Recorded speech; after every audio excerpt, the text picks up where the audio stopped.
All right, seems like a good time to bring out the vivacious and lovely and thought-provoking Megyn Kelly, everybody.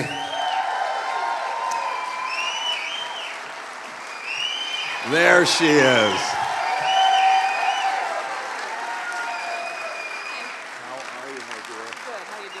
Good. I brought a drink out because they said Megyn wanted a cocktail. So I said, I'll do a cocktail, but I don't know what happened to your cocktail. It's backstage someplace. That was an error. All right, well, we'll get it. Some of the people in the front row have beers. I'm like, that sounds like a good idea. Yeah, all right, we'll get you something because I know you're not used to public speaking and sometimes you tense up in front of a microphone. He told me I was going to have to be funny. No. It's a totally different thing. You are funnier, much funnier than you think, I think. I listen to you. No, I listen to you on your show quite frequently, and you're certainly have a cutting sense of humor. But I think default, if you're smart and you're a little bit angry, you'll end up being funny. That's true. And I do find that, like, I would not have made it 20 plus years in news if I didn't have a good sense of humor. You know, you can't cover this kind of insanity all the time without being able to laugh at it, your colleagues, and yourself, most importantly. Oh, here comes, right? Here comes look the at this. drink. Oh, here's Abigail Finan, everybody. Yeah. So before we get into all the news and all the stuff that's out there and all the stuff people are used to you commenting on, and we'll play a game called Blah Blah Blog later on, which you guys will have some fun with, I think. But I was just sitting backstage and I thought, well, I mean, we can talk about politics or Don Lemon or whomever, but, and we'll get to all of it. But the one that I was thinking, like, well, it might be interesting for people, and I'm curious myself, like stuff like on a little more personal level, like you're in fantastic shape. And like I was talking to Gutfeld earlier today, and he's like, she gets better looking as she gets older. I like him so much. I know, he said that, and so I thought to myself, but what is your routine? Like, I don't know if you get up and do Pilates every morning. No, so as I like to say, in another life and another body, I used to be an aerobics instructor. And that was very good because it gave me a nice base of fitness that would eventually get covered by several layers of flab. But it's still in there, so that's inspirational. Like if you dig deep enough, you could find a little bit of it. And when I had my kids, I was pretty on the larger side for many years, and then it takes a while to lose that weight. You ladies know. And then it's just I got older and I got busier. I don't know, my appetite went down and I started getting thinner. And then we met Sarah. Sarah is the one who gave me all this fake hair. And she insists on making everyone attractive. And I'm telling you, if you fall into Sarah's good graces, she can make you look like me in like two months.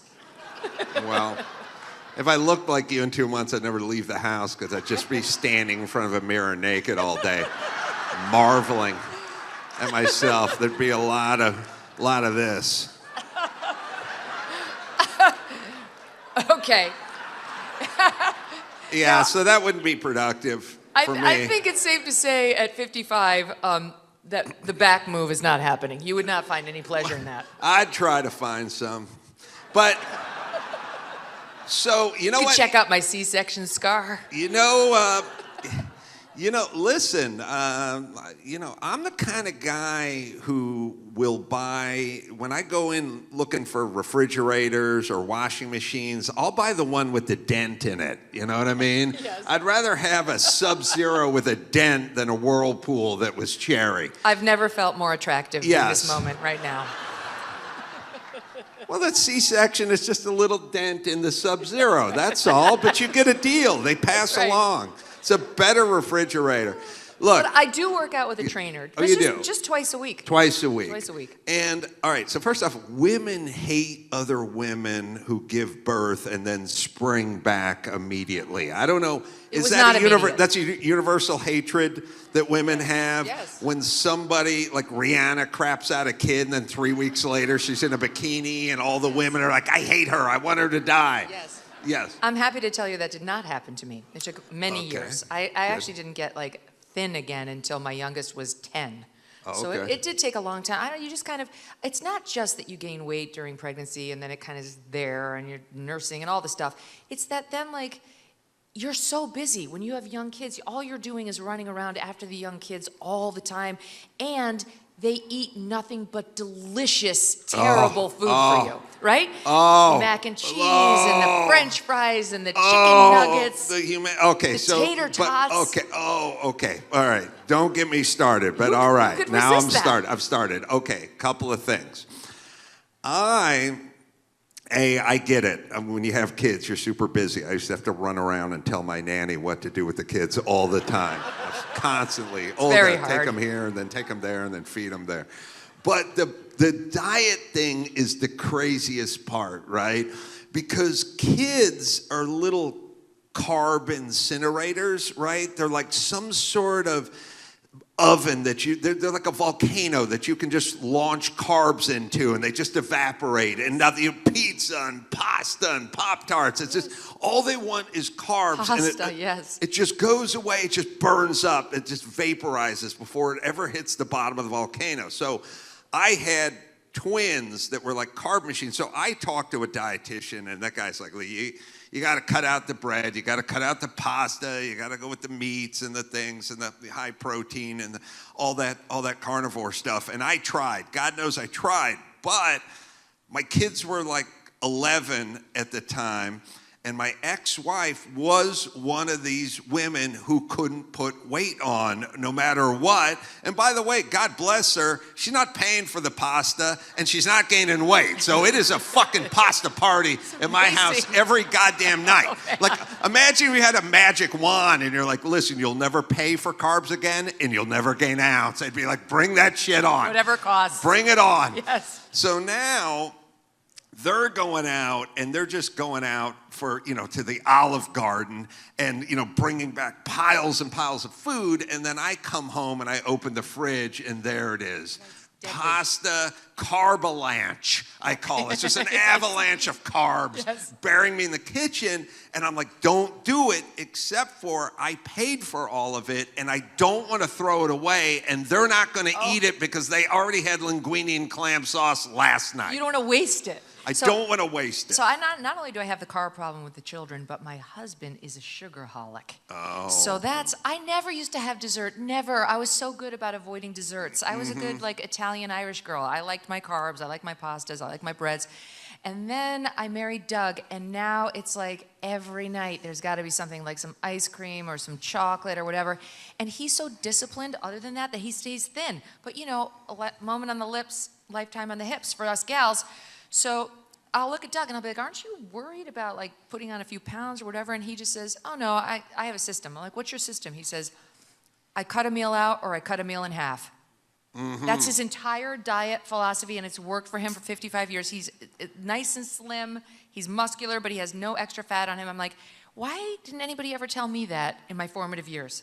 Cut a meal out or cut a meal in half. Yeah, I couldn't follow that either, but it makes sense. It's sort of like those assholes that go, just drink on the weekends. All right, come on. Isn't there some injection I could get or something? Anything but... I know, all the data on alcohol. It's so depressing. I know, it's so depressing. And it's also funny when doctors go, well, listen, you can probably get away with drinking a hummingbird's beak worth of wine every 6 months. And I go, what the... No, I'm not talking about that. And then they start going, listen, if you have to have, let's say, 3 drinks every 5 weeks, that's fine. And I'm like, fine. First of all, I had that much while you were talking to me about drinking. Right. You're waiting for anything to relate to. No, I completely. And the same with the diets, right? It's like everyone wants to regulate your diet now. It's like you've got to eat paleo, or you've got to eat keto, or you've got to eat Mediterranean. It's like, I don't want to be told. I just want to live my life. I don't want somebody to be constantly regulating what I put in my body. You really kind of get to the point where you're like, shut the fuck up. Yeah. Please, I beg you. Well, thank you. The problem is we have a bunch of experts and they need to get paid. And back in the day, we got screwed by COVID because we had a bunch of experts who needed to get paid who were going to tell us how everything worked. But back in the day, you just had grandma and she had something called wisdom, and we used to rely on elderly people and wisdom. Now we just make fun of old people, essentially, and we don't have. But they sort of knew it all. Like nobody was fat back then. No one was on any of these serotonin reuptake inhibitors. No one's on pharmaceuticals. Like when I grew up, you could open the medicine cabinet. There wasn't anything there. There was like chewable kids aspirin or something. There was nothing. And when you opened the pantry, it was full of like Lucky Charms, Tricks. Everybody lived forever. Yeah. Well, your house. Yeah. The Carollas didn't roll with the good stuff. It brought too much pleasure. It wasn't really about the calories. It was more about the enjoyment part, you know. My parents they took an oath that if it plugs in, takes batteries, or brings pleasure, then no, not in the house. It's a simple oath. That eliminates my entire bedside cabinet. Yeah, that's the Appletini talking, ladies and gentlemen. I'm a cheap date. So you work out, you have the trainer 2 days a week, and the diet is only just... 45 minutes a session. I want that noted. It makes it more likely that I'll do it. Oh, I totally agree. Like, you have to figure out what you'll do. Yeah. And people get kind of over their skis where they're like, I'm going to hike the John Muir Trail this weekend. It's like, just do 20 minutes on the rowing machine and call it a life. Right? Flies by. Like, cutting off that last 15 makes all the difference. Yeah, I completely agree. I do it via Zoom. He's not even, like, in my town. Really? I met him at the Jersey Shore where we spend our summers, and I still see him now. It's been like 3 years now, twice a week, 45 minutes. Totally doable. If you set like a small goal like that, it's very doable. No, and it's shrewd, and it's a good move because you don't want that guy in the house. I mean, Doug's out there. Doug's out in the yard eating Pop-Tarts, and here comes this strapping young personal trainer. Next thing you know, you end up like Gisele Bündchen and Tom Brady. Oh, yeah. So can I tell you, this went the other way. Because he's got to put his hands on you because your form is bad, you know what I mean, right? He's never touched me. Well, via Zoom, wait till he gets in the house. It's going to be a touch fest. Doug knows. I talked to him about it backstage. When we were pregnant with our first child, we interviewed nannies, and we almost hired the former Miss Maine. Now, that probably wasn't a good idea. No. Right? I mean, like, like, my friends are like, are you that confident? And I'm like, no. She did not come into our house. There was no reason to have faith. Well, first off, nanny's not even a job. It's just a way to meet dudes with money. It's not. That is so true. It's never occurred to me, but you're so right. We're all nannies. Just there's the kid. Don't let him catch on fire. Make him some instant oatmeal. You're an expert. I was talking about this today because I was thinking about Tiger Woods and his first wife, Elon, whatever her name. Remember that blonde? The Swedish gal. Swedish. She was a nanny. Yeah. Does anyone, maybe we can find a picture of her. I don't know, but did you see what she looked like at 23 and a half? Yeah. Would you let that into your house? Oh, hell no. Oh, hell no. Like you're upstairs icing your stretch marks, and she's wearing a tennis skirt walking through the house. Oh my God! Can you imagine letting that in your house? It's like you're trying to get rid of him. No, it didn't even. Even Schwarzenegger got down to his eventually. You know, I mean, like he's like, hey, look. Now he's with Vanessa Trump. Oh. He and Don Jr.'s ex are together. Wait a minute. Yeah. Wait a minute. Yeah. Arnold? No. No, Schwarzenegger. No, Tiger. Yeah. Yeah, Tiger. Wait, who's with who?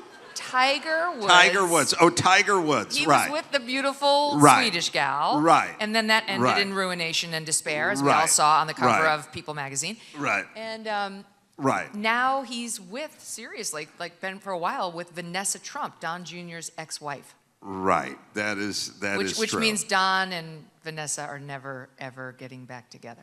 All right. Right. You know what they say. Yeah. Oh my God, I've had like 2 sips of this. What's happening? I know. Who am I? Yeah, so she was the best looking blonde. I mean, I don't know, second only to Megyn Kelly, obviously. But she's a stunningly beautiful woman in sleeping in your house, you know? Yeah. And listen, I had a nanny, and you would be in situations. I mean, not me. Stupid cheap parents wouldn't get me a nanny, but we didn't need nannies.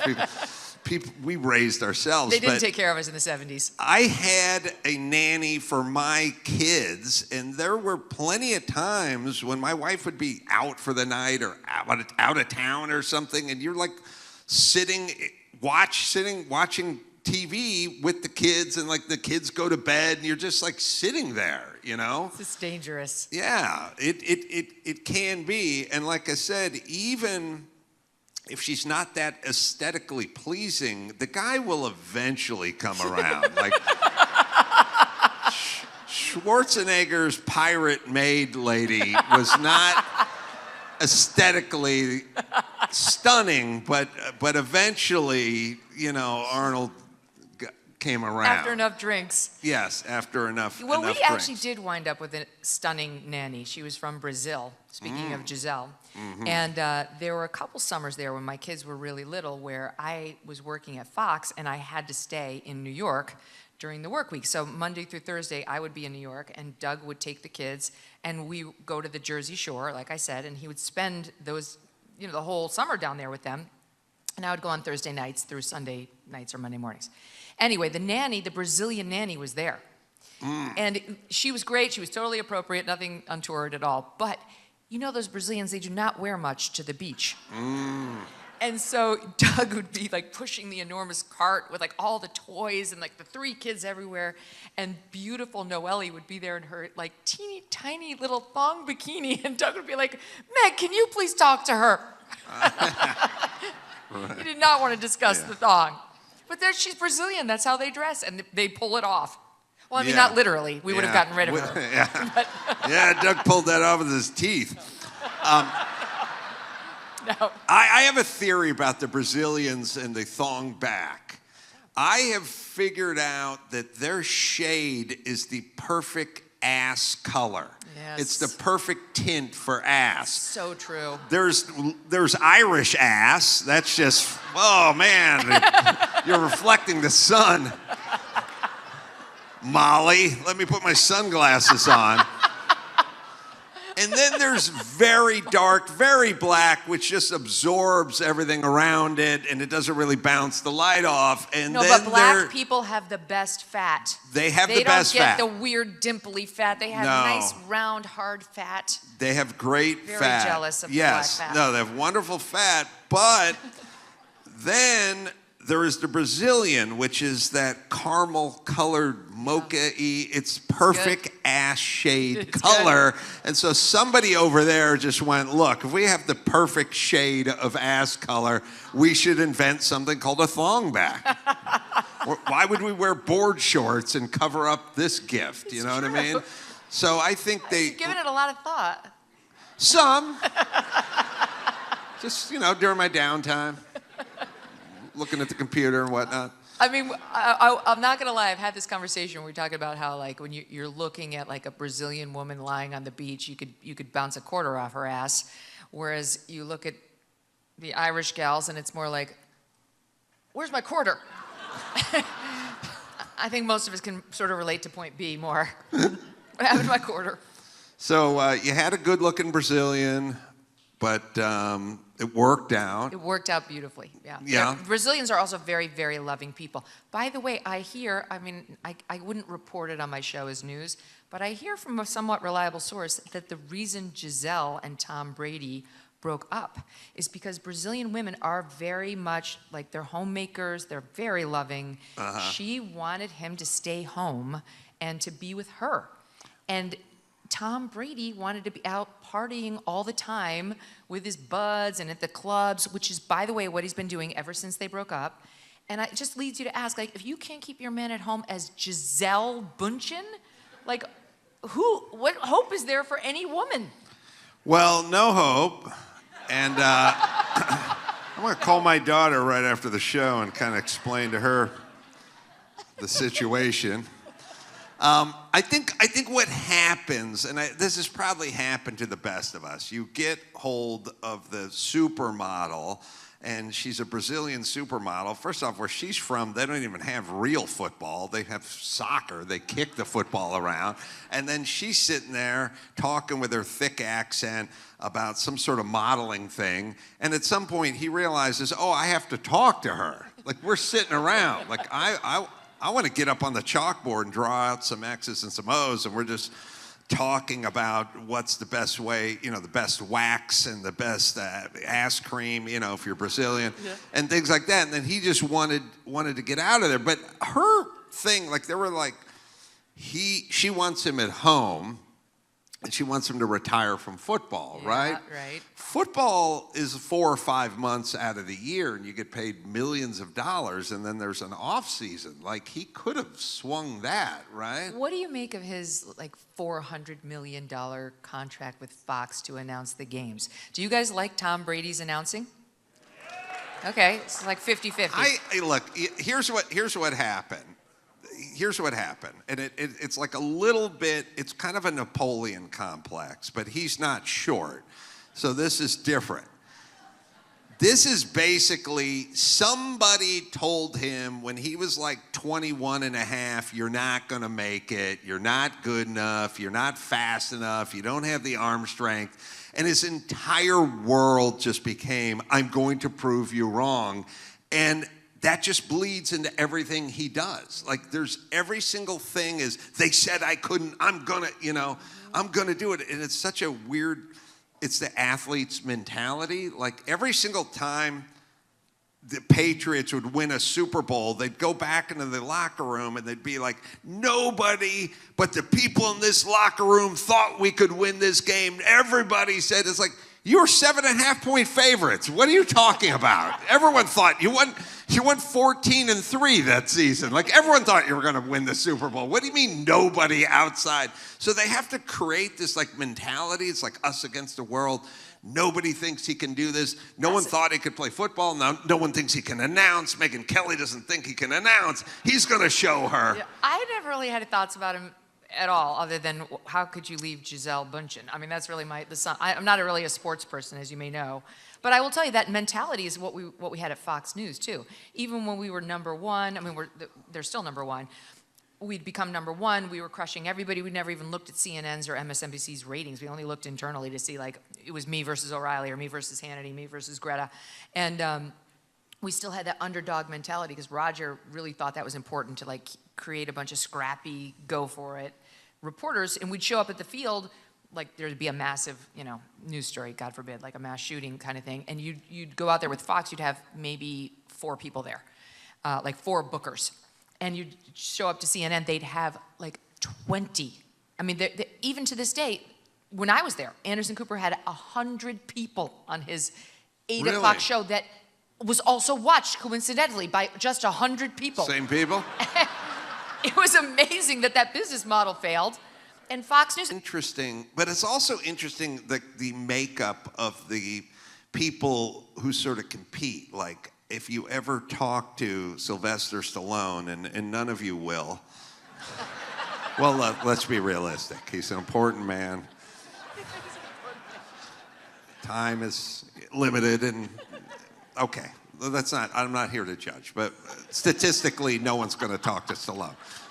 Except for me, obviously. Now, I remember once, I just started talking to him, and he was punching his one hand with the other, makes a fist, and he punches. And he was like, he felt slighted and overlooked, and they were dismissive, and that's Ben Affleck thinks he's so good, you know what I mean? I'm the one who, and I realized, everybody feels marginalized and not good enough. And when you would sit around and think about a Stallone, you just go, oh, that guy. I mean, the guy's driving a Lamborghini and smoking a cigar and everyone loves him and stuff like that. No. He's insecure, feels like he's gotten short shrift and everything else, just like everyone else. It's like which it's is the crazy, Tanya Harding right? thing. Remember, did you see that movie I, Tanya? Mm-hmm. And the mother knew exactly what she needed to inspire her to skate well. And it wasn't like, you can do this, honey. Good luck. I believe in you. It was, you suck. You'll be the worst one out there. Right. And Allison Janney would smoke her cigarette, like. And honestly, like, my daughter is like that too, but I don't have the heart to be the full Tanya Harding mother, so I'll just be like, have fun. Like, it's nothing encouraging about like her performance, just sort of a medium, enjoy yourself. Are your kids excelling at things? Well, they love tennis. They're big tennis players, unlike their mom. I play no tennis, but my husband loves tennis. And my daughter's big into theater. She's like, she gets up on stage and is a thespian, which is fun to watch. I am such a sucker. I don't know if you guys have kids who have ever been in a school play, but I mean, literally, as soon as they raise the curtain, I cry. It doesn't take anything. It doesn't take anything special. I'm already in tears. Like, I well up. We watched Mr. Holland's Opus the other night. I cried 10 times. I can't handle things like that, like coming of age films, or like at the end when he gets his just desserts and like they honor him. I really can't handle that shit. I can watch like the worst absolute things on the news without actually breaking down, but you show me like a puppy in trouble and it's over. Yeah. Women mostly love pets more than men, I've figured out. They're very loyal. If you said to women, like most women, you went like, oh, plane crash in the Andes and the entire soccer team from Brazil perished in the crash, and a puppy, they'd go, oh, like literally. It's so true. I can and have listened to every Dateline they've ever made for relaxation, like to fall asleep. Yeah. Is anybody else like this, right? It's relaxing somehow. I don't know. But like, if I'm scrolling Twitter and I see anything about animal abuse, I'm texting Elon Musk, like, this must come down. You can't just put this on us. Well, women love cold cases, and solving crime. I think they've turned it from like murder to fraud now. I think everyone's just going to become like a sleuth. Women, kind of interestingly enough, do the murder and the Dateline-y stuff. Guys are turning toward like Somalian daycare and stuff like that. But I think ultimately, it's always funny when you see real police work, because in those movies with like the TV shows like Kentucky Blue with Donnie Wahlberg, you know what I mean? Yeah. And they're like on the phone going, we don't have time for backup, But when you watch Dateline, it's always like the case went cold and the Dade County Sheriff Department stopped working on it, and then one day the phone rang. 30 years later. And it was some woman who'd done all the work you were supposed to be doing. By the way, while you were getting paid, she did it for free. In her goddamn kitchen, all right? That is so true. And then the phone rang. It's like, oh, that's not policing at all. There's a fat guy sitting at his desk and the phone rang. There's no hour-long cop drama where the phone rang and told you what happened with the cold case. No, it's so true. I think Andrew Schultz tells the story about how his wife is super into true crime, just like I am. And now she watches an NFL football game and sees like a compound fracture, and she's like, when is someone going to murder him? Yeah. You do become immune to the really gross stuff. Yes, and it is kind of interesting where we're all at and like what upsets us and what doesn't upset us and how that works. Like, it's kind of a weird yuck factor thing. Does anything upset you? I do not like seeing injuries or people, hurt by, run over by trains or anything. You're so unique in that. I hate people run over by trains. We were just Googling that before we came out, weren't we? Yes. No, there was that, well, you guys don't know it, but there was that whole Faces of Death videos that used to come out, and they'd run the commercials at night. And what are you talking about? How do you all know this reference? You guys know it. Faces of Death video? We're not with our Pilates instructor in our ivory towers. We live amongst the people. Wait a minute. This is an artisan Hamlet, okay? You and I, we grew up the same. What is the Faces of Death video? We did not grow up the same. There's no way you're parents didn't love you like my parents didn't love me. There's no way. Don't even get into that, Toots. Tell you that right now. There was the guy, David France or whatever it is, the guy who invented Girls Gone Wild. Yeah, now that I know. France was his name? Francis. Okay, Everyone's got it at the ready. The Girls Gone Wild guy before that did the death tapes, and the death tapes would be like footage. Half the stuff came out of somewhere in Europe or something like that, and it would show like a woman going, "Oh, I can run," and the train took her out, or gored by a bullhorn or something like that. Like it was all this death, and you'd send away for tapes to. This woman right here is hysterical. She's got it on replay right now at home. But listen, wouldn't you rather find in your teenage son's room the cassettes for Girls Gone Wild versus Killed by a Train? Oh, yeah. Like, I'd be like, this kid needs therapy. Oh, no, I had a good friend who called me. She was all upset because her son had attempted to sext with a girl. And, he was like, hey, why don't you send me a picture? And she didn't, but he gave it the old college try. And I was like, what are you upset about? Like, he's a red-blooded American boy. Like, he didn't get it. No one got hurt. It's not a great practice. You intervened in time. He's a healthy 9-year-old. Perfectly There was natural. no, furry involved. I was just so thrilled that it's like a normal red-blooded American heterosexual boy. It is kind of a weird conceit where it's like, well, he's trying to see a young lady naked. Well, what are the alternatives? I mean, let's really explore the alternatives. I want to see an old dude naked. Not fantastic. A teacher. I want to see nobody naked ever. That's its own problem over there. Like, what is... You're going to need to see somebody naked. Yeah, you are. Those are the rules. So this is about the best version of that, right? Yes. I don't know. I mean, it's a great moment when you realize that you're raising two, and it's nothing against the homosexual community, a lot of gay friends, but just three normal heterosexual kids who, they're not into furries, they're not into chorus. Well, I don't know what chorus is. I have a lot of black gay friends, so I can say what I want to. Now, I like to cover everybody. So, here's an interesting question for you, as a woman, because I don't know how to answer this question. Let's just say you're a man, and I'll kind of put it out there. Now, I have a friend, and he likes the MILF stuff. He likes older ladies, so... Define older.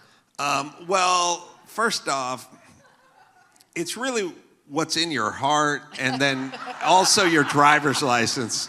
It's kind of somewhere between your heart and your driver's license in terms of your actual age. Okay. You know what I mean? Okay, all right, I accept that. You got a young heart. Yeah, sure. License is a little older. I don't know whose that is. I've seen the license. Okay. The point is this. Here's what I'm getting at. He likes women who basically look like his wife because his wife's a little bit older. Okay. So if she ever catches him scrolling around on the internet, she's going to see that he's basically fantasizing to someone who kind of resembles her. Okay. Which to me is better than, black and bodacious or something. You know what I mean? It's the opposite of you. That would be a shock. Well, people can go, that's a fantasy or whatever, but wouldn't you like this person, let's just say with Doug or anybody's husband, wouldn't it be better if you caught them looking at some version of you? I don't know, because that's gettable. It might be better to have the 21-year-old who he's not going to get. Right? All right. But I'll tell you, as long as it was a woman, I'd be fine. Okay. All right. I have a friend who hold on, I got some bad news about Doug. I was Doug checking is hot. If you were going to do a crossover tour, Adam, he'd be up there. I checked his search history before we hit the stage, and we'll talk after the show. Yeah, go ahead. But I have a friend who discovered that the husband was secretly having sex with men. And like that would be such a world rocker. You would never trust anybody again. So as long as it was like a woman, I don't know. I guess I could accept it. I don't think it's a thing in my relationship. I've never caught that or been aware of that. I mean, is there such a thing? And I will say no as a guy. I think women think that men can be fluid like they are, like sort of, every woman is like, well, I had a roommate in college and, why not, one time, whatever. We had a few Zimas and one thing led to another and, I'm time stamping it, But there is no version of that with guys. No. There could be no such thing. If you find gay porn on your guy's phone or computer or something, that's it. He's gay. He's gay. There's no such thing as bi. Do we agree? It's fake. I agree. If you're having sex with men as a man, you're gay. Here's what I always say. Bi is gay with a publicist. Yes. Bi is like when you're that. Elton John and you're like, well, I don't really want everyone to think I'm totally gay, so I'll just be bi for a while. Yes. And the guys will find that interesting, and lo and behold, I'll be married to a dude 5 years from now. Yes. Do not worry. So bi doesn't really exist. Well, it does. You're saying bye-bye to heterosexuality. Bye. See ya. Hello to homo. Here we go. Bye-bye, heterosexuality. I agree. And my friend stayed with him. She Really? stayed with the man. He promised he wouldn't do it. I mean, come on. Of course, this isn't real. And can I be honest? I've had this happen to more than one friend of mine. Really? Yes. I don't like, why wouldn't a gay man just be gay? Why, in today's day and age, why would you marry a woman and pretend that you're hetero? You know it's going to come out eventually. I have this thing, well, guys can be unrealistic for extended periods of time. Like guys can have like a 12-pound goiter in their neck and go, I'm not going to the goddamn doctor. It's not going to those sawbones to try to rip you off the goddamn Obamacare. That's some bullshit right there. Like, guys can push things off for long periods of time. True. And tend to lie to themselves. And maybe there's a version where they figured that somehow if they married the right woman, it would pull them into heterosexuality. Okay, all right. It's like a noble ideal. Yeah, I think a lot of guys would go straight for you. No, don't bother. Oh, I'm good. right. I'll Yeah, stay you're right. with the truly straight ones. I just feel like that would be so devastating to be absolutely in love with a man as a woman, only to find out. But isn't it better than them having an affair with one of your friends? Because this... No. Look, every woman is agreeing You say with me. no? No. We would take the affair with a friend 10 times out of 10. Well, we because can compete that against just means that. they found another woman who they're more attracted to than you. They're not more attracted to her than they are to us. We just need to try harder. It's just a reminder we need to try a little harder. We've let ourselves go. We've That's gotten a little... right. You're right. It's your fault. I like where this is heading. I am very... Keep going. I'm very much in the field of personal responsibility on this. Yes. Has anybody read the new book, Stranger by Belle Burden? You guys got to read this. So it's been profiled everywhere. So this woman, she's a socialite in New York, and the whole book is about how her husband cheated on her and left her. He up and left her. He was a hedge fund manager. They were both, successful lawyers. Anyway, she said they had this happy marriage for 21 years, and one day she found out he was having an affair, and he said, she means nothing to me. It's over. Forget it. And the next morning he left with his suitcase saying, I'm leaving you. I'm not happy. And he went to be with the other woman. She was flabbergasted. He said, you can have the kids. You can have our home in New York and have our home on Martha's Vineyard. And then she spent the next several years asking herself, like, what the hell just happened?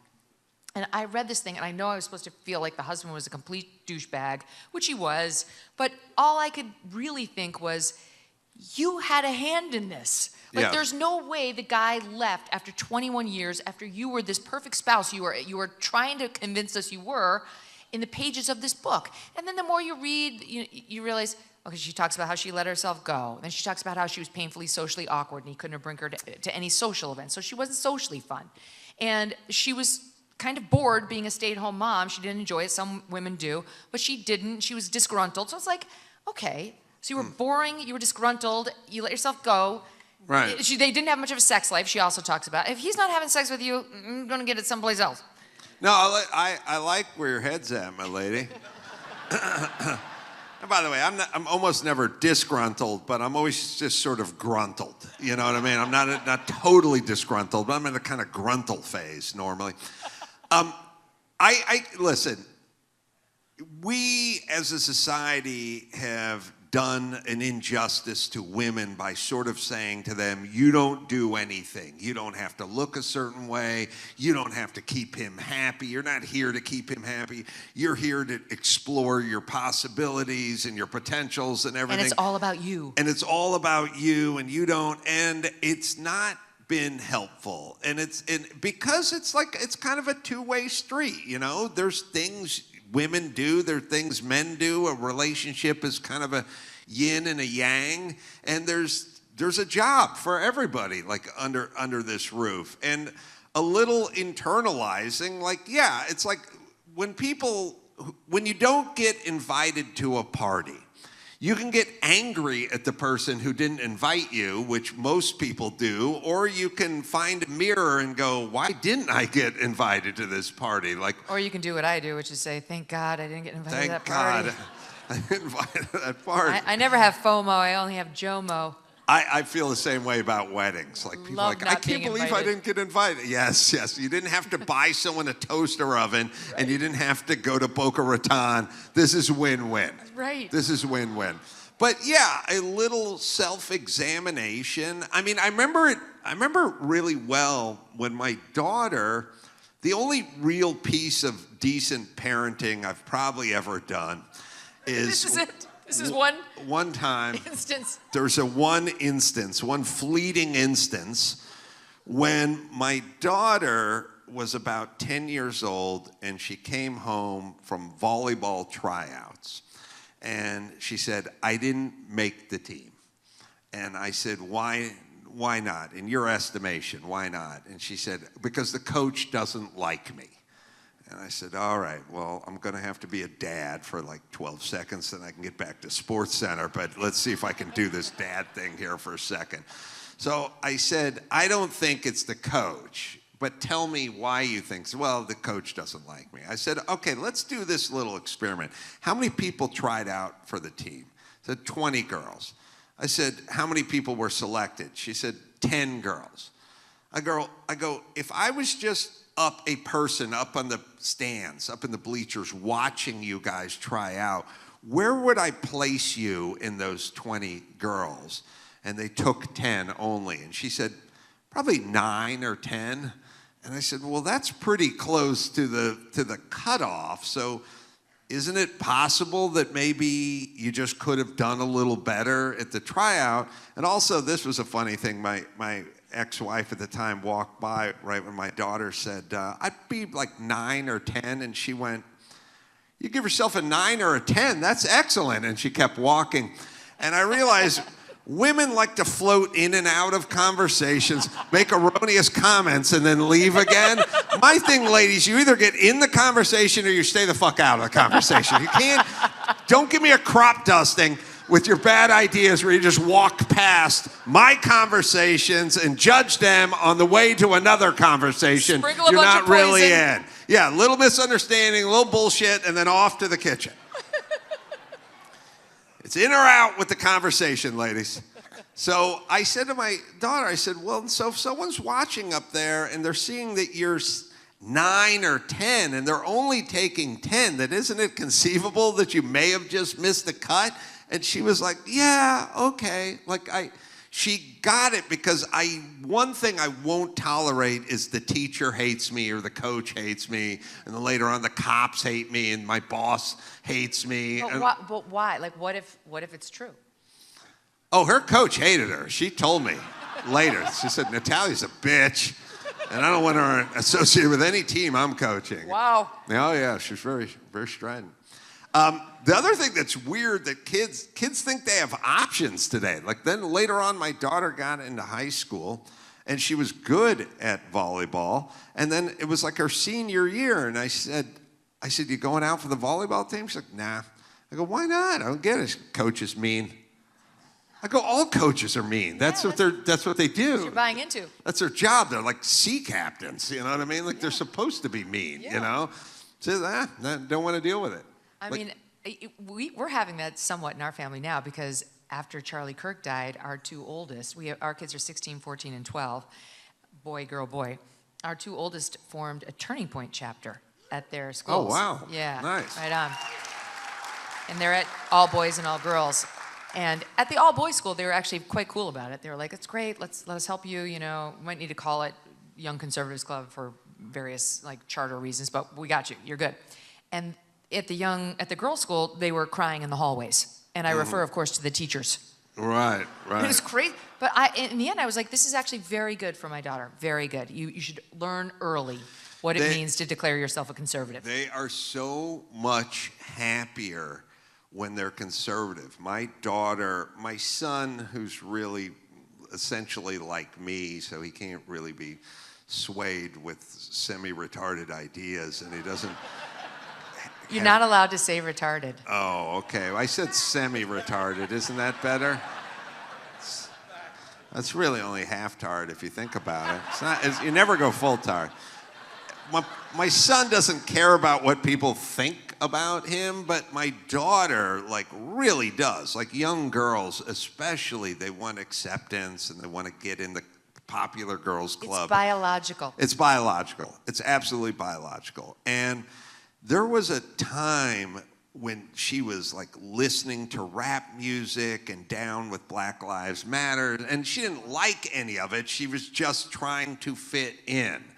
And I noticed it with all her friends and stuff like that. And then at some point, her and her friends got into country music and, like, conservative stuff and, you know, all the folks we know and all the stuff we listen to and all the stuff we like.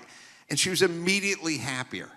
Like, because first off, she didn't have the weight of the world on her. Like, imagine being tasked with having to fix everything. Like, not only do you have to fix the black community, but we have a president who's Hitlerian and he's put a target on your back, and jackbooted thugs are coming to your home and kicking open the door and looking for people who look different than them. And then the environment's gone to shit, and we have 4 years before everyone's floating in the ocean in a giant plastic island the size of Texas. And, like, imagine walking around as a 15-year-old girl just going, I mean, there should be a class action lawsuit against Al Gore, because every 14-year-old who had to hear that busted up old idiot talk about, we got 4 years left. Like, I'm doing the math. You know what I mean? Meanwhile, you look over on Team Conservative and it's like, our taxes are low and the border's closed. Drink up. Good times. And I remember, because I had a hippie mom who bought into all this in the 70s, but we didn't call it global warming or climate change. It was called ecology, you know? And there was, like, going to be ice age and stuff like that. But I distinctly remember waiting in gas lines when they were rationing gas, OPEC, you know, odd even license plates, you know, all this kind of stuff, way back.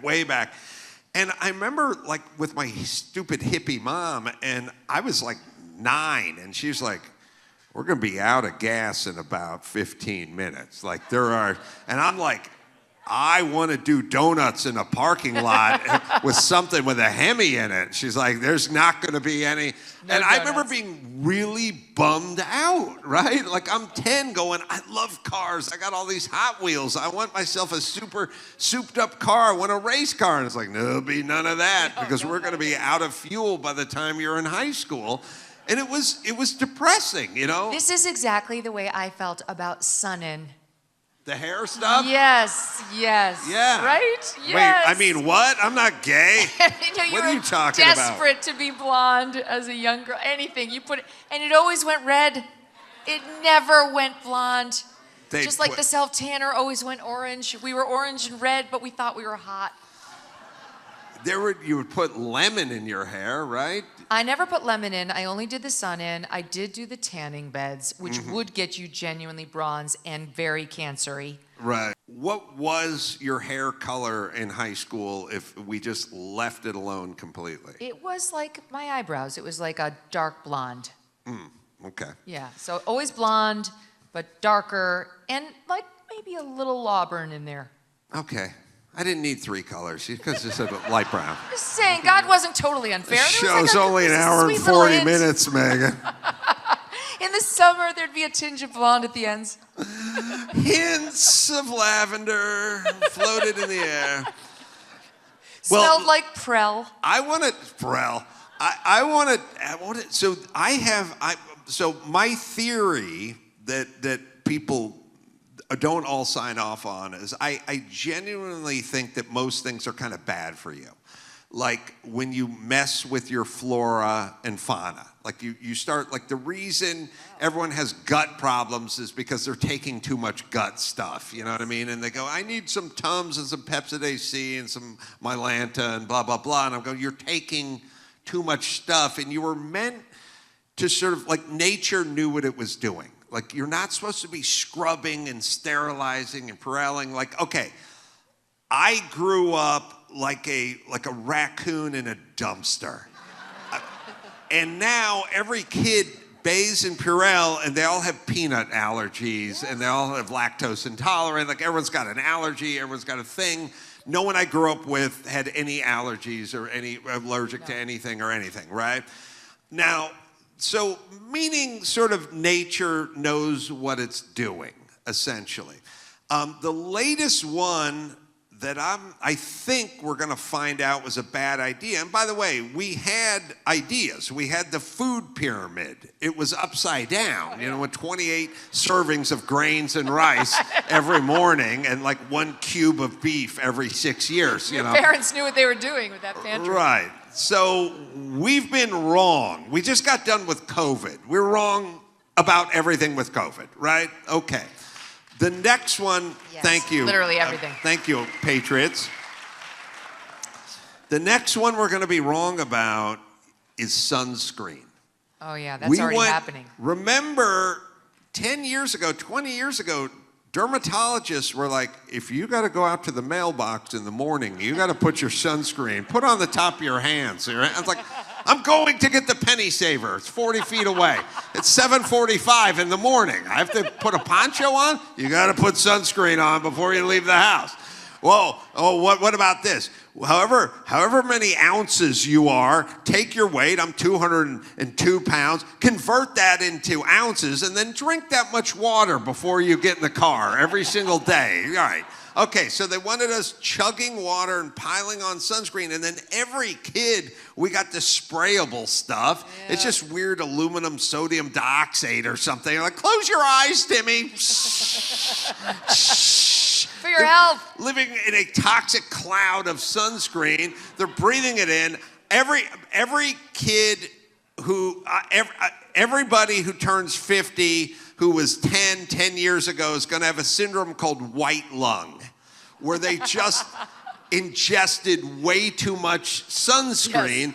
Yes. And by the way, skin cancer's gone up 2,000% in like the last 10 years. Like we're not meant for the sunscreen. I have another one for you. I actually do think, and he was mocked for this, but he was right, fluoride toothpaste. Oh, right, yeah. By the way, I tried so many to find, like, I don't like Tom's. You try to go non-fluoride, and it's pretty gross, the options, but the Native, Native. The Native brand, right, they make right. a nice non-fluoride toothpaste. But it's not enough because fluoride is a neurotoxin, and you actually don't need it in order to keep good teeth or avoid cavities at all. You just have to be a good brusher.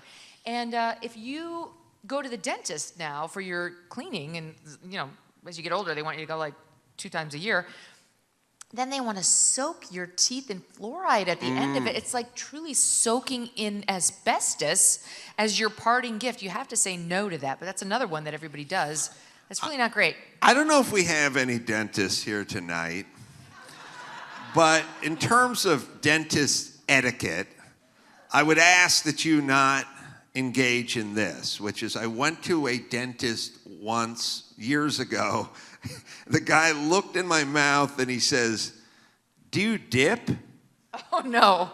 I said, "What? Do you chew tobacco?" I go, "No." And he goes, "Oh, okay." I'm like, all right. First off, It's not good. You handed me a clipboard with questions on it before I got in here. You could have just had me check that box, but no, but wow. Whatever you're looking. And the other one, attacked. I had a tooth that was screwed up or whatever, and the guy's like looking at my mouth, and he goes, "Oh man, this isn't good." And he goes, "How long's this been going on?" I go, "It's been like a year." And he goes, "You have a really high tolerance for pain, don't you?" God. And I was like, "What are you looking at in there?" And then he said, "And how long has that goiter been there?" Yeah. Damn Obamacare. So I have a dentist who is relatively new to me. We moved from the city to Connecticut in 2021. And I decided it might be fun to do Invisalign. By the way, I'm sorry, but I highly recommend Invisalign. Invisalign. My teeth weren't really crooked. My bottom teeth were slightly crooked. But I'm like, okay, I never had braces, but I'm like, I'm going to try I like the crooked teeth on you. That's the dent in the Sub-Zero refrigerator. But I've got to tell you. Flaw. Little discount there, gentlemen. You didn't think you could step up to Sub-Zero? You can. This one's got a dent. The Invisalign gives you like a Susie chapstick smile. Like it changes your whole smile, chapstick. Your bite. I really enjoyed it. But anyway, so the dentist, he's an interesting guy. You go in there, and the whole thing, of course, is like, how long do I have to wear these? Because it's a pain in the ass, and you don't really enjoy it. And it was only like 4 months, as it all turned out. But he kept saying, 4 months if you're a good girl. I was like, okay. I let it pass the first couple of times.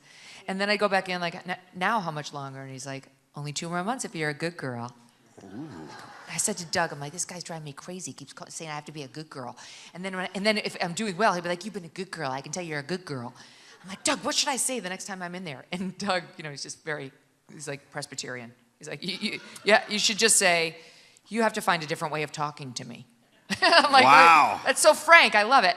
So I was all ready to drop it on him. And then he was like, oh my God, you've been such a good girl. You can get him off right away. And I was like, oh, thank you. I did not challenge him. By the way, Steve Martin was a less creepy dentist in Little Shop of Horrors. Thank you. You should never, he was talking to me like I was a German Shepherd. Guys, I don't know how old he was. He's younger than I am. Oh, really? All right. Well, no excuse then. Yeah. I'm not going to make excuses. Did any of your kids, speaking of quackery, get the helmet for their skull? They didn't What do you mean? Oh, good. God bless you. You don't know about that. So in California, almost every celebrity's kid has the helmet on because their skull, and when I say kid, I mean infant, because their skull is supposed to be a little misshapen. What? Oh, good. Oh, God bless. God bless. You don't know this. I swear to God, every third person I know in LA, their kid had to wear this helmet. It sort of looks like a hockey helmet, and it's supposed to shape their skull. Isn't that just a birth canal thing that's going to work itself out? Well, now you sound like me, because that's what I was pitching, Yeah. Well, so the entire scheme, and this is sort of grander, which is like, first off, who's got money? They see you have money, number one. Number two, they then find the wife, and they told my wife that my son's glasses were not going to sit right on his head. So she immediately goes, oh, fine. And then there's this scam, which is they go, I'm not an expert. I'm just a pediatrician, but I will put you with the cranial expert who, by the way, gets paid telling you your son's skull is for shit because they don't get any money if they go, that's a beautifully shaped skull. And then they mold your kid's head, and then they make a hockey helmet, except for it's not a hockey helmet because it's $5,000. Oh, I paid for that, and this kid had no interest in hockey, and I said, oh no. I paid $5,000 for that. Now you're trying out. You're going. Hit that ice, bitch. Be a mighty duck. So they put this helmet on, and they're supposed to keep it on literally 23 hours a day. What? This is like a newborn? A newborn. Oh, that's yes, sad. yes. And We put the helmet on him, and he started crying immediately. And then at one point, I saw one drop of sweat come down his forehead and get in his little eyeball. Oh, that's and I just said, we're getting rid heartbreaking. of the helmet. Yeah. I don't care if the kid's Quasimodo after this, or Mask, or, whatever he was. By the way, he's a Carolla. He's So not his getting glasses laid. are a little Let's get him a crooked. sense of humor, see what he can do here, Oh, Yeah. No, he's fine. He's like completely... of course. I mean, that's what's been happening to every baby. I mean, I had C-sections, but I will tell you, if you have a C-section, they treat you like you didn't have a baby. Some of these crazy Upper West Side moms, they're like, oh, C-section. Like you're an abuser. You're like, I have a kid same as you do. What do you Yeah. mean? Like, he's here, he's fine. Why Did is you it so take judgy? some leave? Like Pete Buttigieg had the C-section, I think, and he took like 3 months off. Or did he do it natural? I don't know. I'm not a dudecologist, but I didn't see it. But he took some months off, Yeah. for that. On the Upper West Side of Manhattan, you would go, there was like a baby store where you could go for really cute baby clothes, and they sold like the sling. You could put the baby in the Oh, the sling, and it was sling, good. yeah. If you go to a restaurant, you can still have your baby with you when they're really little. Oh, and if you saw a giant and you needed to take him down, like Sure. Goliath showed up, and you were like, all right. So those of us who were normal would go in there as well, because a sling gives you some modesty if you need to breastfeed your baby. Oh, right. Normal people are not taking the boob out and showing it off while people are trying to have their dinner. Right. And they call them affectionately hooter hiders. And if you go into this store and you say, do you have a hooter hider or a sling, which is obviously to hide the baby, they'd make you pay $1. They would punish you because the breast, you may not know this, Adam, is not a sexual organ. The breast is for feeding a child, and we have to let it out in order to be progressive, good Upper West Side women. I always looked at the breast differently, but I was a big Adrienne Barbeau fan growing up, watching Maude, and I didn't look at his nutrition as much as I look at an aesthetic. But okay, that's me. I have a theory. When I go to airports now, almost every airport has that breastfeeding streamlined trailer thing that's in the. Yes. Have you seen this? Yes.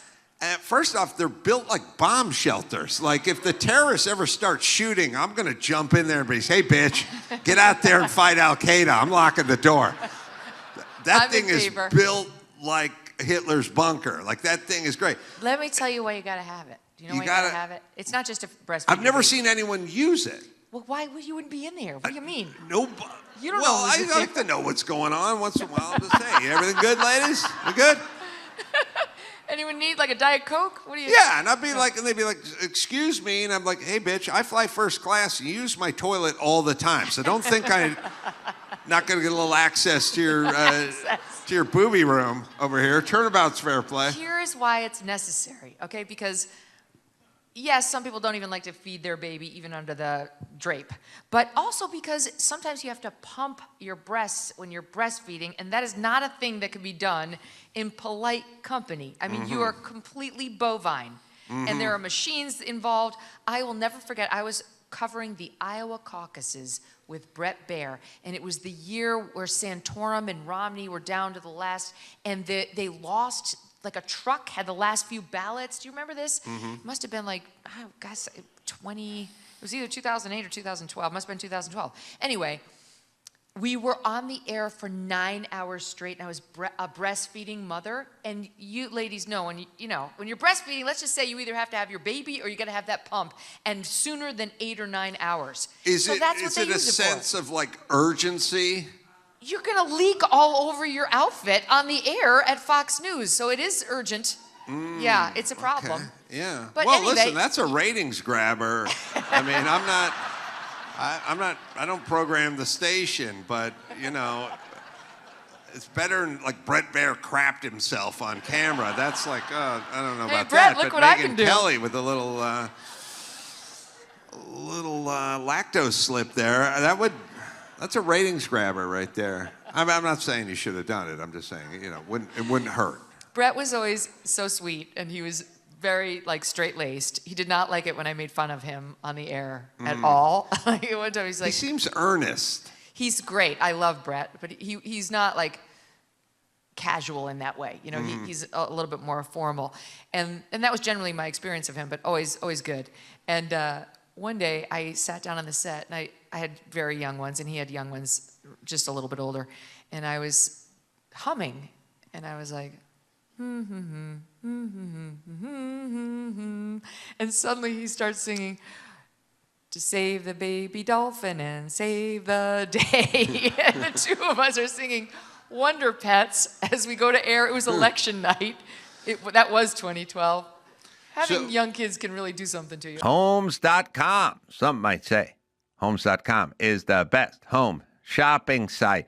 It may be Homes.com's super comprehensive and transparent agent directory, or maybe it's that Homes.com is the only site that always directly connects you with the listing agent who knows the home the best. Perhaps it's because Homes.com has the most in-depth neighborhood content of any home shopping site that's extensively researched to highlight the personality of each neighborhood. Well, I think it's all the above. Homes.com goes above and beyond to bring home shoppers the in-depth info they need to find the right home right now. Homes.com, that's Homes.com. We've done your homework. O'Reilly Auto Parts. Yeah, they're in the business of keeping your car on the road. They offer friendly, helpful service and all the knowledge you need. If you can't figure out what's going on with your car, they can, because they're professionals. They're always my first call. They have thousands of parts in stock and can test your battery for free. Need wipers, a brake light, or a quick fix? They've got the right part for you. Everyone who works there is knowledgeable and friendly. The professional parts people at O'Reilly are your one-stop shop. If you're into DIY auto stuff, that's the place to go. And you can go in-store or you can go online, as I do. I always go in-store because I like the smell of an O'Reilly. It smells like victory to me. O'Reilly Auto, right, Dawson? Stop by O'Reilly Auto Parts today or visit us at O'ReillyAuto.com/Adam. That's O'ReillyAuto.com/Adam. I don't really know a lot about pumping, for instance. I don't even know anything about humping. But less about pumping.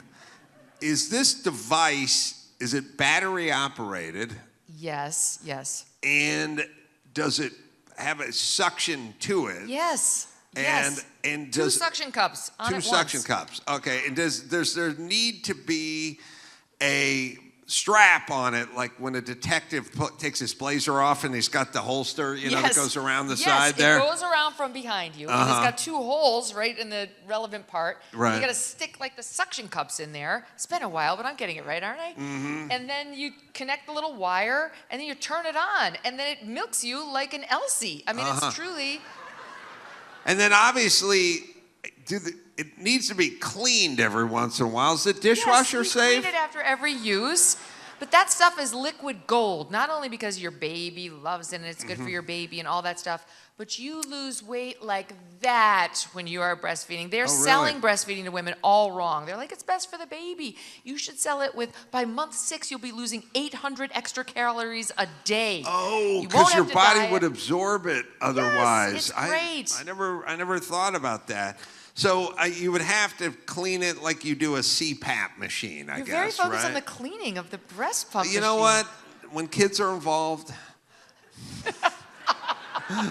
I'm mechanical. Like at my heart, I'm sort of a builder mechanic, So I see everything sort of through the lens of mechanical movement and how things work. How are you with the dishwasher? Is it completely beautiful, lined up like an OCD I have never, situation? I literally had this thought before I left for New York on Thursday, which is I do not think I've ever used a dishwasher. What? I do not have I have a dishwasher. When I'm alone, when I'm not when my woman is not in the house and I'm just on my own, I have one plate and one bowl and one mug and one fork and one knife and one glass. Guys know it. They don't advertise it because their wives are like, that's so gross. By the way, whose cooties are on this? You think somebody with syphilis broke in and put their tongue on it? It's me. It's only me. But you have children. You were in a home with young children where you had to use a dishwasher. I have never loaded a dishwasher or unloaded a dishwasher. I find it to be super redundant because you sit over the sink and you rinse all the dishes with hot water and a sponge, and once they're essentially almost clean, then you pile them into a device, and 3 hours later you get an actually clean one. But if you'd stayed with it on the sink for another 11 seconds, you'd have a clean dish and you'd save the environment. No, you have to go the MK All way. women love dishwashers. No, I've never met a woman who wasn't in love. Course, oh, yes. they wish they could But marry a dishwasher. You are doing it all wrong. Okay, so first of all, I object to the pre-wash. It barely gets rinsed by me before it goes in there. Like if it's really gnarly, I'll rinse it. But otherwise, I'm going in the dishwasher. That's what I hired it to do. That's its entire reason for being. But I throw it in there. I couldn't care less about how it looks, what the alignment is. My husband, who's much more organized than I am, it almost has a stroke when he sees what I've done with the dishwasher. Really? Like it gets clean. Doug Who likes the cares? dishwasher? He likes it orderly. Like I don't trust this cat. he does not. I don't like it. I don't know. You're either that way. He also goes to the airport 3 hours early. Oh, we couldn't hang out. We could not. I thought it was a man thing. No. It's a weird thing, and maybe it is more male than female because females are late, I think, more than men. And can I just say this, ladies, because I've had a few of these in my life. When I've talked to women, I'm like, what time are you meeting your friend? And they're like, well, we're supposed to all meet for dinner at 7. She says 7, but she really means 7:30, but she tells me 7 because she knows I'm go take a look in the mirror, bitch. If your friends are lying to you about the time you need to show up, you have a problem. Yes. That's on you. That's not their fault. They're lying because they picked your pattern out and they know where you're at. I'm not tardy. You're I'm not not tardy. tardy. I'm on time. But if I get on that plane and my lungs are not burning from the run, I've failed. Right. And I'm with you. And I sort of figured it out this way, which is weird, but you can tell me what you think of this. I did a syndicated radio show called Loveline for a decade. Loved it. Yes, I'm not saying it for applause, but that was the thing. And our show was 2 hours a night. And 5 nights a week, though Sunday through Thursday, weirdly. But it was a great schedule because I always had Friday night off, and it was 10 to midnight every night. And Dr. Drew, who is very dutiful and is the kind of guy, like I've traveled the country with Dr. Drew, and if I said, like, I'll meet you in the lobby of the hotel at 5 a.m., literally at 5:01, he'd be calling me going, where are you? Wow. And I'd go, I'm in the elevator coming down to the floor, you know? Too and much. he'd go like, he was like that, right? And so he would get to Loveline a half hour, 45 minutes before the show started every time. There was no prep. And I would walk in when the music was playing to start the show. Now, the thing that's interesting about doing radio is unlike podcasting or TV or whatever, they can kind of wait for you, but radio just starts. It just starts when it starts. Like there were many times I was late or something happened, and it's surreal because you can tune into the station you're on and you can hear him going, we don't know where Adam is. And I'm like, I'm in my car. Well, we hope he's going to be here. You know, like. Who was talking? It'd be Dr. Drew. Oh, okay. Just right, Drew, okay. The person, and I always knew. Would you have ever done that as a solo host? No, I don't think I needed Dr. Drew, but the times I knew I was really cutting it close is when I would walk into the studio and he was sitting in my seat, which meant he had control of the phone lines, and they said, like, the show's starting in 20 seconds. Sit there and do that. But the moral of the story is I would show up minutes and moments and seconds before the show started every single night. And Drew would go like, I show up like a half hour early or whatever. And I'd say, you're a sucker. And he'd say, why? And I go, well, because the show's 2 hours and we do it 5 nights a week, but you show up a half hour early 4 days a week, you're already at 2 hours here, which is a whole show. So it's essentially like you're doing an extra show at the end of the week, and I'm not, and I feel the same about the airport. Yes, you want I to get do to the too. airport an hour before you need to get there. Well, that just means your flight is an hour longer. Yes. So, but my husband says, no, I enjoy the airport. I read my book, I get there, I get settled. I'm like, every He minute doesn't. at the airport is a lost minute of your life. I agree. And by the way, he enjoys the airport. Then go there during your off time when you're not traveling and enjoy a nice tome. Read Old Man and the Sea in the terminal next to the Chipotle. He would. He enjoys the airport. I don't believe it. I feel the opposite. But I agree with you on the show as well, like sitting there.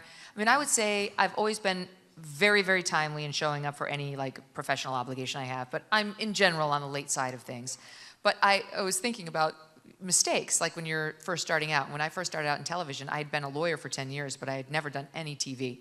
And I got hired by Fox after just 1 year of part-time work, very part-time work at the ABC affiliate in Washington, D.C., and then Britt Hume and Kim Hume hired me in D.C. at Fox.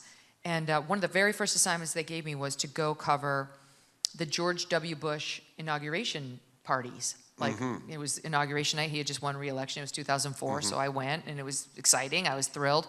And you had to, as the reporter, dress in black tie. You had to, dress the part because you were going to the inaugural balls. And I was stationed at the one ball, and I was, covering President Bush. And I got this really pretty dress, and I loved it. And I had failed to account for the fact that it was very, very cold in the ballroom. And let's just say it became a topic of discussion on the internet, which was very young at the time, and so was I. Were you pumping? There was no pumping. No pump? There were no babies. No pump. Okay. But it was a checking. situation, and it was, for 2004, a viral moment. And I remember going in and talking to Britt Hume about it. I'm like, oh my God, all these people are writing about this particular thing, and I don't want to be known for this, and I'm so humiliated, and I didn't know, and blah, blah, blah. And Britt said, Megyn, this is news, and everyone can see everything you do, and you're going to have to get a thicker skin. And I said, or a thicker dress. Yeah. That was one of my very first lessons I learned at Fox News. I think I was listening to your show a few days back, and you were saying that there was like a tabloid story about you and Britt Hume early on in your career that drove you nuts, but then at some point it said we were you sleeping realized, together. Yes. It hit the news saying that Britt Hume and I were having an affair. When I said tabloid story, I meant not bowling together, because that would have been a No, it was been a thing. insane. It was insane. He was my boss. He was married to my other boss, Kim Hume, who he was completely mad for, by the way. Britt, that was second marriage for them. I'm in a second marriage too, and they were completely hot for each other, and it was actually very sweet. Britt did not in any way have anything close to a wandering eye. So it was just so absurd. And we later found out that it was someone who had worked in Fox News PR who planted it for some reason. I didn't even know this guy didn't like me, or I'm not sure what happened, but someone planted this article about us. And Britt Hume was so funny because he was walking around the newsroom proud as a peacock. Sure. I'm like, what are you doing? And I'm over my computer terminal, oh my God, I'm new. People are gonna think this is real. They're gonna think I'm sleeping my way to the top here at Fox News. And he's like, what do you mean? He's like, it's fine. No one's ever gonna think that because there's never gonna be any proof that anything happened because nothing did happen. There'll be no pictures. There'll be no emails. There'll be no leaks. There'll be no eyewitnesses. And I'm like, I guess that's true. And he was like, come on. And I'm like, well, why do you look like that? And he goes, well, it's not true, but it's not impossible. Then she Very heard funny. the zipper drop. No. No. Perfect gentleman who adores his wife. No, I like Britt Hume. There's something, he has a sort of way about him. And also, is Britt his full name, or is his name Britannia or something? No, I think that's his full name. Britannia. Well, who names your kid Britt? Britt was a great boss. He was merciless.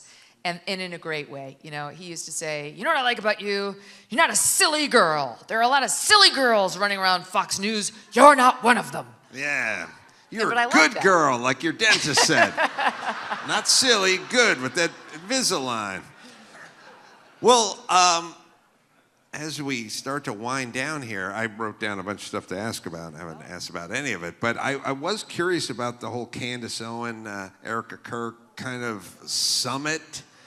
Yes, and I really didn't. I am blissfully ignorant of most things that are like these battles and these things of this, but they definitely exist. But did you broker a sort of peace accord, or you team somebody? Well, not exactly. So Candace was very focused on Turning Point and what role, if any, they had in Charlie's death, which I don't believe they had any role in Charlie's death whatsoever. I love the Turning Point guys. They're absolutely dear to me.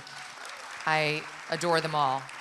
But look, she's a podcaster and she's entitled to ask whatever questions she wants. I'm not her word police. So I said on my show, I disagree with that. I don't believe they had any role, but whatever. But people do this. They speculate about things, and it's really not my job to say, you may not ask that question.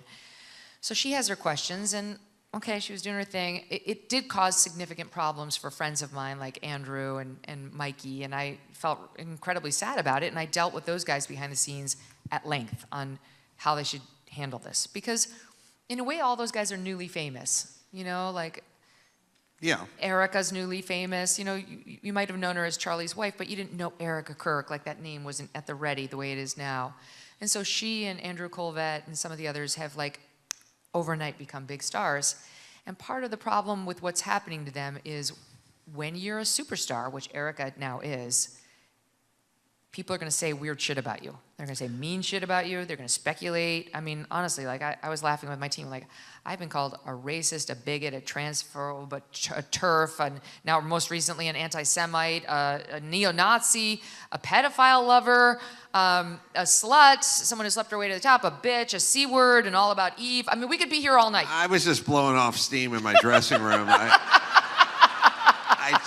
They screwed up the whole fruit platter, and I was just I was just venting. It really wasn't about you. I was just blowing off steam. I shut the door. I didn't think you could hear me. I didn't arrange the fruit the right way. It wasn't right. The blueberries were all over the road. Not It was wrong. a disaster. But anyway, sorry. Go ahead. But So over time, when you're in the public eye, you get used to you do get a thick skin, as Brett Hume told me that I needed to get. And you kind of get there's another crazy thing that's being said about me. Whatever, it's a day ending and why. But my friends at Turning Point are not yet there. They're still very much oh my God. And the things that are being said are terrible. They are uniquely bad and offensive and upsetting. So I've kind of been trying to talk to them behind the scenes of I understand, but you can't control what people are going to say about you. As ugly as it may be, you're not going to be able to stop it. So the better course for you as these newly born superstars is to try to rise above and go on living your beautiful life. and And then it turned to Erica specifically, and Erica then asked me if I would help broker a sit-down between Erica and Candace, which I said I'd be glad to do. It's interesting, and it's also, I try to think, and I'm very curious if you can tell me where you're at with this, which is people go, oh, Candace Owens, does she really believe what she's saying? Or sometimes they do that with Tucker Carlson or whatever, and I'm naive. I just go, I would assume they believe what they're saying. I say all sorts of provocative things, but I believe all the things I say. And I would say you say a lot of provocative things, but they're things you believe, right? Do you think she believes everything she says, or is she just trying to be provocative? And it's kind of a business at the end of the day, right? I don't know Candace that well, but I do believe she believes what she says. I don't think she's a dishonest broker. I think she is saying what she really believes. I mean, I think Candace, like many people in the space, is prone to, quote, conspiratorial thinking. Mm-hmm. But she hasn't been wrong about a lot of those so-called conspiracies. She very much was against getting the vaccine. I wish I had listened to her. Right. So just it's because you're hard prone to conspiratorial thinking, especially in today's day and age, doesn't mean you're some sort of a nut. I'm much more we landed on the moon, Right. Lee Harvey Oswald killed JFK. I'm that person. So I'm just in a fluoride completely kills different... kids. I get it. That's real. I know. But anyway, That's the I problem, would right? never doubt her sincerity. I think she definitely I think Candace has been really going through it since Charlie died, and she's really searching. I believe she really did care about him. He was a dear friend, and she's genuinely on a search to figure out what happened to him. I accept and believe that Tyler Robinson killed Charlie. And my only question is whether he had a connection to Trans-Tifa or some, but I'm fine with people asking questions beyond that. And I know it's upsetting to people and so on, but I just feel like this is America. Like that's what, in America, you're allowed to ask whatever questions you want. It's one of the beauties of the country, even if you don't like the specific questions. So anyway, that's where I am. One thing I want to put your hands together. Yes, that's wonderful.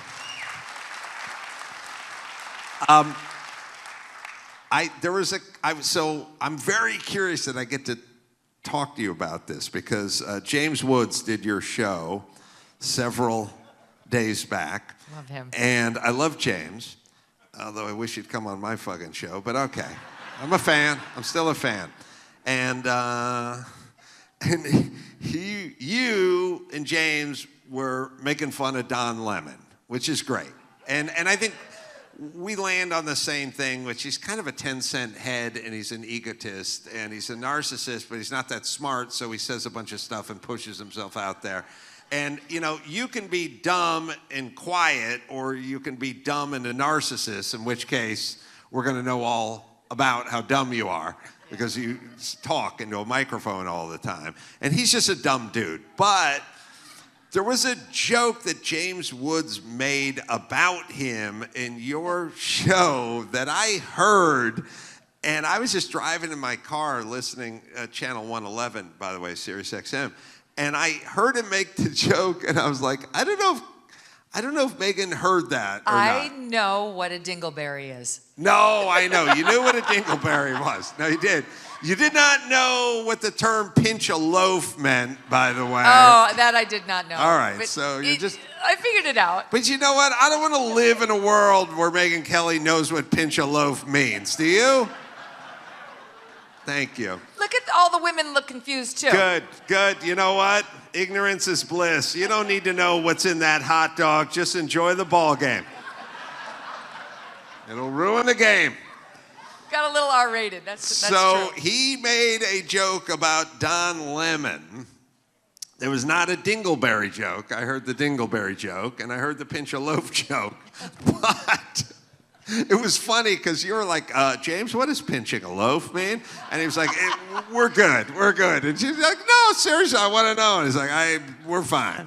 It took me a minute. He's too great, he's too big a gentleman to explain it. Not gentleman enough not to refer to pinching a loaf. That he won't stop himself from, but he won't explain it because he's, you know, he's Sir Walter Raleigh, you know. But lady, she doth pinch a loaf.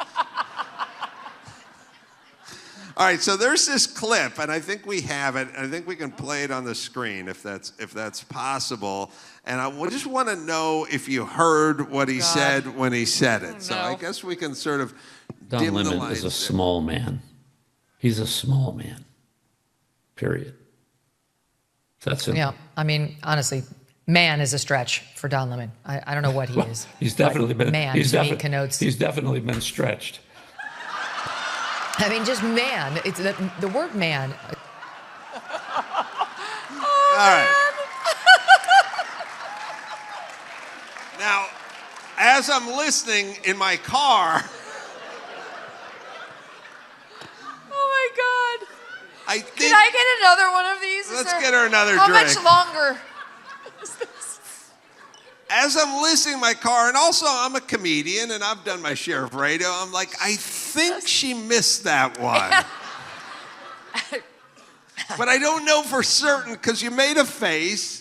I can't believe you teed that up and played it as the sole soundbite of this The one appearance. soundbite. I said, we're not leaving Los Angeles without this soundbite. Oh, my God. But I don't completely know. missed. Completely. Right over the top. Yeah, that was my, I don't, because it's, to be fair. You really want to get to the bottom of it. We got to the bottom of it, sister. It's all stretched out. Oh, God. No, you're trying to do an interview. You're sort of loading up your next thought and question. You're sort of off and running, and you do sometimes not hear things that happen in real time, right? And it's not. And by the way, lest you think listening is easy, it's not. It's a skill. Like one of the more difficult things I had to learn was to listen, especially if you're a comedian, because you're trying to come up with your next quip or your next joke or your next utterance. And I knew you didn't hear it. It was also it was like there was a little back and forth and whatever, but I thought it was important that you relive it in front of an audience. Because I care. I don't think I heard it, and even having heard it now, I don't totally get it. Well, let's hear it one more time. let's just play it back one more time. Oh God. It's sort of in the neighborhood of pinching a loaf. Not the neighbor. Just because it's funny. Don Lemon is a small man. He's a small man. Period. That's it. Yeah, I mean, honestly, man is a stretch for Don Lemon. I don't know what he is. He's definitely been. Man He's to me connotes. He's definitely been stretched. I mean, just man. It's the word man. All right. Now, you think he's talking about his Pilates instructor? What do you think he may be referring to? Do you think he was talking about his one night in jail? You know, this is a dream come true for me because I was literally driving down PCH listening to this a few weeks ago, and I was like, oh man, I'll never know the answer to this question. Of all things to focus on. You know, the kids can wait. I've got to get to the bottom of the stretch joke. James Woods is a national treasure. I Thank totally God for believe him. that guy's a national treasure. Isn't he so great? You would know if you interviewed him. Oh, okay. I get it. Oh, we're going to end this way, are we? No, we're not. We're not. No, because I have so much affection for Megyn, and I feel very simpatico with you. Do you have that feeling? Yeah, like no, I totally have the same feeling. It's like when you're talking and I'm listening to your show, I'm like, yes, like I completely agree. Well, you've said before that you think I have masculine energy, that you don't Yes. think like I'm your typical sort of quote chick. No. And I know what you mean. Like I definitely was raised by a very sensible mom who sort of taught me that from day one. I was just telling my kids, I'm like, we have a new rule in the house that the car leaves at 7:15. Whoever is in it, and everybody else gets left behind. Yes. And my daughter's like, what do you mean? What's going to happen? How am I going to get to school? I'm like, you're going to walk. She's like, what? I'm not going to walk at 7 degrees. I'm like, well, then you're going to miss school and you're going to fall behind. Just the way I did in school. That's why I got a 1060 on the SAT. At least you took them. Anyway, my point is, there was tough love in my house, and it worked. You know, my parents were completely loving, but they did not tolerate bullshit. And by the way, those of you who are worried about dad or mom using discipline or being no nonsense or whatever, or even the dad that's away working a lot, when you talk to their kids when they become adults, they'll go, yeah, my dad was tough on me, but I deserved it. And I learned a lot. Like they don't regret it and they don't hold it against you. Yeah. They kind of respect it. And that's fine. You don't have to be Mr. Popular around the house. You can teach some lessons. My parents were, and I don't mean this in the true sense of the word, but in a great way, they were brutal. Mm-hmm. I completely adored them, and I knew they adored me. But they would look at me and say, "She's going to be with us for a long time," and that was actually not bad because what they were saying was, "She's not an attractive child," which I wasn't. And what does that do? Then you lean into the gifts you think you might have, which in my family was, can you carry on a snappy conversation? And you don't have to be funny, but you have to get funny. You have to get when somebody else at the table is funny. Right. And having a healthy sense of humor is such a gift to give to a child. So I always grew up understanding humor was important. I wasn't. There was nothing special about me. If I tried really hard, maybe I could be special, but it wasn't naturally born, and I was going to have to work hard to get it. And that all of that was fine. My parents totally loved me anyway, and I was going to be cool. So it was just such a relief. I never had to be extraordinary. I had total love. I did have to laugh a lot at myself and other people. And my God, you really don't need much more than that to get through life. Well, we can't go out on a more positive note than that. Megyn Kelly, everybody. Love you guys. Thank you so much for having me. Sirius XM, Channel 111. I'm doing the mornings over there, and I couldn't be happier. Right. Lots of love. And until See next you time, again. this is Adam Carolla for Megyn Kelly saying mahalo.